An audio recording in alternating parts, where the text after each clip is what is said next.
హౌస్లో వాళ్ళకి చిరాకు తెప్పించే ప్రవర్తనతో మణికంఠ అయితే ప్రవర్తిస్తూ వస్తున్నాడు. ఎంటర్టైన్మెంట్ తక్కువ సొత్తు ఎక్కువ అన్నట్లు మణికంఠ కనిపిస్తూ ఉండగా ఇప్పుడు బిగ్ బాస్ హౌస్లోకి మొదటిసారిగా కన్ఫ్యూజన్ రూమ్ లోపలికి మణికంఠనే ఎంటర్ చేసేస్తూ వచ్చేసాడు. ఇక బిగ్ బాస్ అయితే కన్ఫ్యూజన్ రూమ్ లోకి పిలిచాక ట్విస్ట్ ఇవ్వకుండా ఉంటాడా? ఇక అదే ట్విస్ట్ మణికంఠకి కూడా ఇస్తూ కనిపించడం జరిగింది.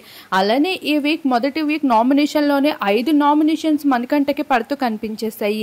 ఇలా మణికంఠ అయితే ఏదో ఎమోషనల్గా తన పర్సనల్ లైఫ్లో దెబ్బతిని హౌస్ లోపలికి వచ్చినట్లు షో చేస్తున్నప్పటికీ హౌస్ మేట్స్ మాత్రం తనతో పెద్దగా కలవట్లేదంటూ అయితే కంప్లైంట్స్ చేస్తూ ఉన్నారు. ఇక లైవ్ లో నిఖిల్ మణికంఠతో ఎక్కువగా ఇంటరాక్ట్ అవుతూ మాట్లాడుతూ క్లోజ్ అవుతూ అయితే కనిపించడం జరుగుతుంది. మరి మణికంఠ ఇదే విధంగా ప్రవర్తిస్తే ఎలా ఉంటుంది అనేది చూడాల్సి ఉంది. ఇక కుకింగ్ కోసం డిస్కస్ చేస్తూ ఉన్నారు. కొంతమందికి కారం ఎక్కువ ఉప్పు తక్కువ కావాలంటూ, ఇంకొంతమంది ఉప్పు ఎక్కువ కారం తక్కువ కావాలంటూ డిస్కషన్స్ చేస్తూ ఉన్నారని, ఈ విషయంపై అయితే ఒక రూల్ పెట్టుకుంటూ నిఖిల్ అలానే బేబక్క అయితే మాట్లాడుకుంటూ ఉన్నారు.